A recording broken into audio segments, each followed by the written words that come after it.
Right, let's expand the conversation to talk more about the relationship between the SACP and the ANC. We're now joined by a political analyst from the University of Johannesburg, Vusi Gumbi. A very good evening to you. Thank you so much for your time. I mean, differing views on what the impact could be. We know the ANC and the SACP have shared a long-standing alliance. I mean, it dates back to the liberation struggle. How significant is this split on the political front and symbolically so? I think the split will be more significant from a symbolic point of view.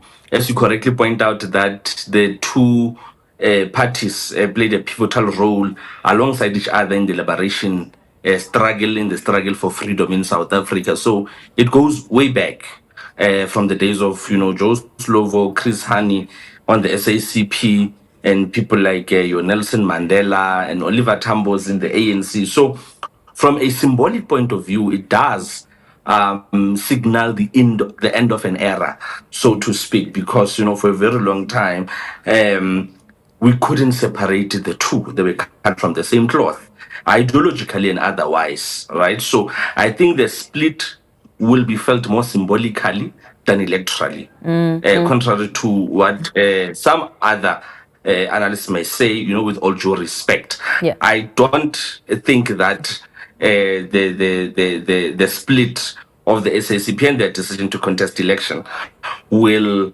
cause the ANC any further harm. I don't think they'll cause any further dent than what they've already suffered. Why is I think that? The split will be more symbolic.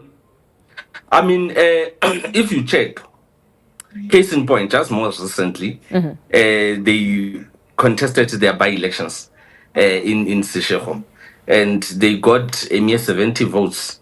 Right? Not 7,000, not 70,000, just 7,000 in a particular ward in Seshego, right?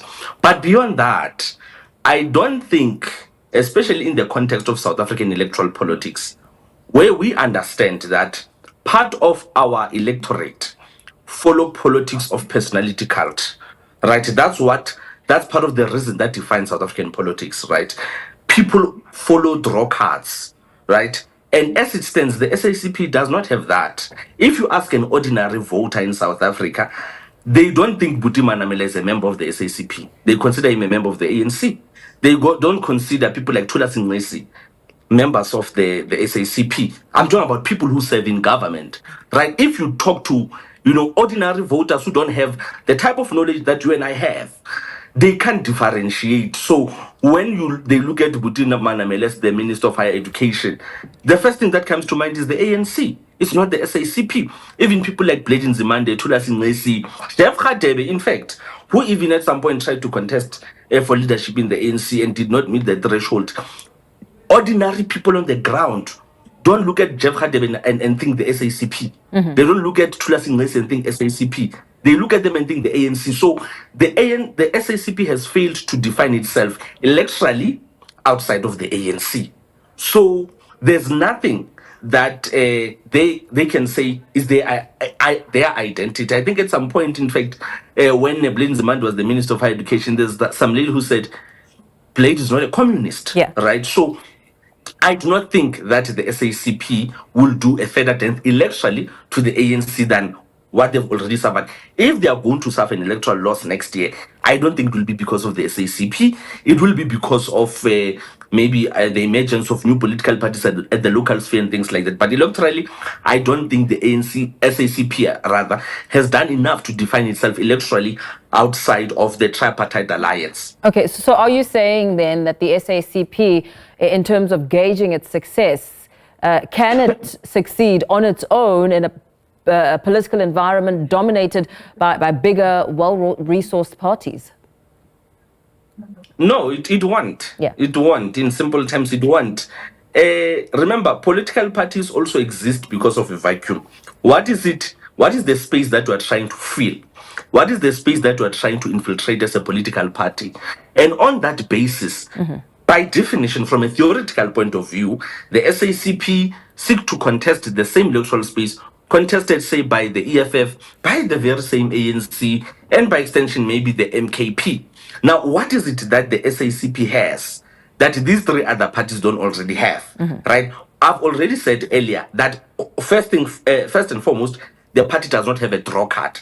I think I read a few weeks back that some part of the reason why some leaders within the SACP who serve in the GNU are skeptical about the party's prospects of contesting elections is because they are aware that they don't have enough support on the ground to garner support to contend the ANC or to have play a pivotal role in the changing dynamics of South Africa's electoral politics. So the space that they are trying to contest is already congested because you've got the ANC itself, you've got the EFF, you've got the MKP, maybe by extension, maybe parties like the ATM. So, and these parties that I'm talking about have maybe institutional history, they've got draw cards.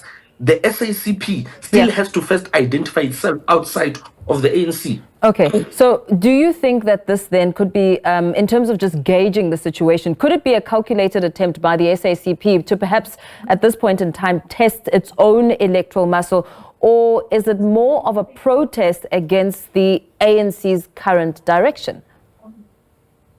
I think it's more a protest against the NC's direction. The involvement of parties like the Freedom Front Plus, a right-wing political party, the DA, a liberal political party.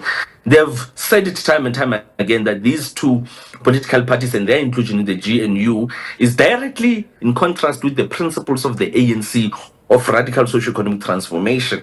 So it's not really about gauging the extent to which they've got electoral support in the country, but rather a protest, right? It's more about a symbolic protest to say we want to put it on record that we're against a GNU of the DA, of the Freedom Front Plus, together with the ANC.